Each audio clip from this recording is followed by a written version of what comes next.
दुर्घटनाग्रस्त विमानातील मृत्यू पावलेल्या सर्व 5 जणांचे डीएनए तपासणी अहवाल प्राप्त झाले आहेत। ते त्यांचे नातेवाईकांचे डीएनए सोबत जुळले आहे।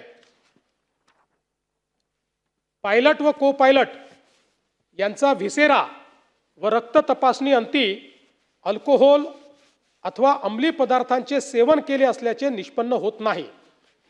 दुर्घटनाग्रस्त विमानातील मृत्यू पावलेल्या सर्व 5 जणांचा व्हिसेरा व ब्लड तपासणी करण्यात आली। त्या रिपोर्टमध्ये विषाचा अंश आढळून आलेला नाही। विमानामध्ये स्फोटक पदार्थांचा अंश नसल्याबाबत राखेच्या तपासणीमध्ये न्याय सहाय्यक वैज्ञानिक प्रयोगशाळा यांच्याकडून अहवाल प्राप्त झाला आहे।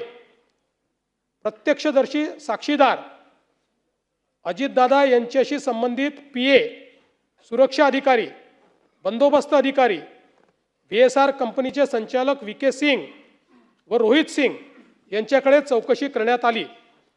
सदर विमानातून इंधनाचे वेगळे कॅन वाहून नेल्याबाबत कुठलाही पुरावा आढळून आलेला नाही।